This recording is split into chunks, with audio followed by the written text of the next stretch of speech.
और आज भी नहीं है। कितना हल्ला मचला सीताराम सीताराम।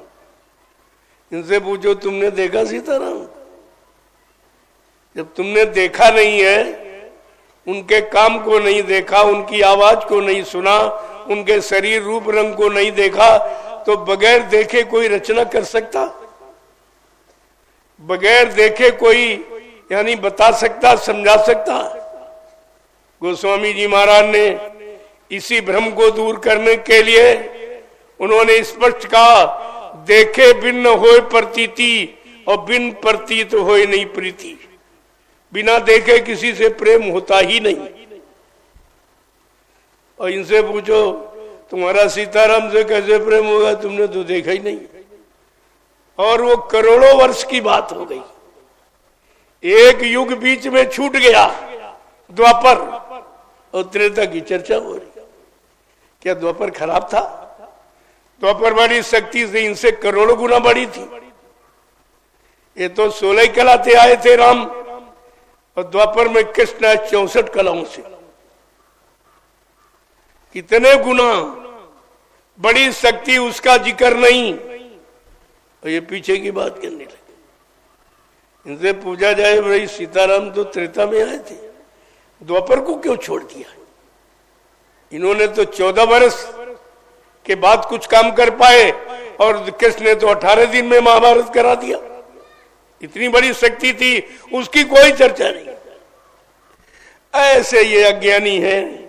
इन अज्ञानियों के पीछे तुम दौड़ते हो, इन अंधों के पीछे दौड़ते जिन्होंने देखा नहीं राम को, इन बहरों के पीछे दौड़ते जिन्होंने उनकी वाणी सुनी नहीं। ऐसे बुद्धिहीनों की बात मानोगे तो तुम्हारा परिणाम खराब होगा।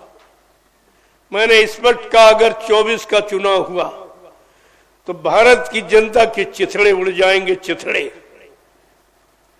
तुम पर कोई रोने वाला नहीं मिलेगा, इतनी लाशें पड़ेंगी। लेकिन अभी तो समझ में नहीं आ रहा, ये विनाश का इतिहास क्यों बना रहे हो? विनाश क्यों कराने जा रहे हो भारत की जनता का? कि जनता ने तुम्हारा साथ दिया है, चंदा, नोट बोर्ड, महंगाई, टैक्स सब भरे, आज भी भर रहा। कम से कम इन पर तरस खाओ। और अगर 24 का चुनाव आपने कराया तो कुछ नहीं बचेगा, न राजा के पास और न प्रजा के पास। कुछ नहीं बचेगा, कुछ बचेगा नहीं, सब खत्म हो जाएगा। हमारा तो कहना फर्ज है।